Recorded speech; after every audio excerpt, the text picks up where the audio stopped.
ముఖ్యంగా ఈరోజు స్వచ్ఛతా హీ సేవ కార్యక్రమంలో భాగంగా ఎక్కడైతే చెత్త నుండి సంపద కేంద్రాలు సరిగా వినియోగించడం లేదో వాటిని చేపట్టి ఈరోజు మేము మా మండలంలో 4 చెత్త నుండి సంపద కేంద్రాలను ఈరోజు మరీ పునరుద్ధరించడం జరుగుతుంది.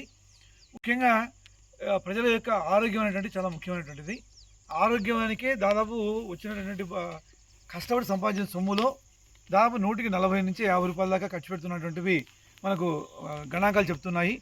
అదేవిధంగానే వచ్చేటువంటి కష్టపడి సంపాదించిన సొమ్ములో ఈ యొక్క ఆరోగ్యాన్ని ఖర్చు పెట్టే బదులు దానికంటే కూడా మొదట పరిశుభ్రత అనేది పాటించామంటే వ్యక్తిగత పరిశుభ్రత కావచ్చు, లేదా పరిసరాల పరిశుభ్రత కావచ్చు, లేదా ఆ యొక్క గ్రామం యొక్క పరిశుభ్రత కావచ్చు, ఏవైతే మనం చేపట్టినామంటే డెఫినెట్గా ఈ యొక్క మన అందరూ కూడా ప్రజల యొక్క సహకారంతో చెత్త ఏదైతే ఉందో గ్రామంలో మురికి ఏదైతే ఉందో, ఏదైతే అపరిశుభ్రంగా ఉండి వ్యాధులు కలిగించే కారకాలు ఏవైతే వస్తున్నాయో ఆ క్రిములు రాకుండా చేయడానికి ముఖ్యమైనది ఏమంటే పరిశుభ్రత.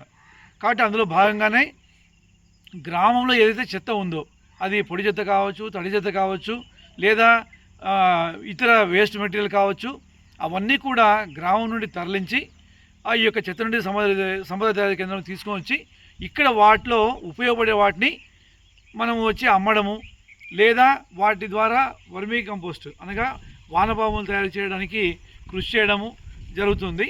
అదే కాకుండా దీనివల్ల ఏమవుతుంది అంటే ఇంటిలో ఉన్నటువంటి చెత్త బయటికి రావడము, గ్రామంలో నుండి చెత్త బయటికి రావడము, ఈ విధంగా అక్కడ యొక్క ఆ ఇల్లు కానీ ఆ యొక్క వీధి కానీ గ్రామం కానీ పరిశుభ్రంగా ఉంటాయి. దీనివల్ల వచ్చేటువంటి వ్యాధుల్లో దాదాపు 100కి 50 నుంచి 60% వ్యాధులు మనం అరికట్టవచ్చని చెప్పి మన వైద్య నిపుణులు చెప్తున్నారు. కాబట్టి ప్రజలకు మేము కోరేది ఏమంటే ప్రతి ఒక్కరూ కూడా వారి యొక్క బాధ్యతగా వారి ఇంటిని ఏ విధంగా అయితే శుభ్రంగా ఉంచుకుంటారో, వారి యొక్క శరీరాన్ని ఏ విధంగా శుభ్రంగా ఉంచుకుంటారో ఆ విధంగా వాళ్ళ యొక్క పరిసరాలను శుభ్రంగా ఉంచుకోవాలని చెప్పి కోరుతున్నాము. గ్రామ పంచాయతీల్లో ఎక్కడంటే అక్కడ చెత్త వేయడము, కాలువల్లోకి ప్లాస్టిక్ కప్పులు వేయడము, ప్లాస్టిక్ కవర్లు వేయడము, రోడ్లోకి వేయడము, ఆ విధంగా చేయడం వల్ల ఏమవుతుందంటే మనకు ఎక్కడ చెత్త చెదరం పెరిగిపోయి అపరిశుభ్రత ఏర్పడుతుంది. దానివల్ల రోగాలు వస్తున్నాయి. కాబట్టి అవి లేకుండా ఉండాలంటే ఖచ్చితంగా ప్రజలు సహకరించాలి.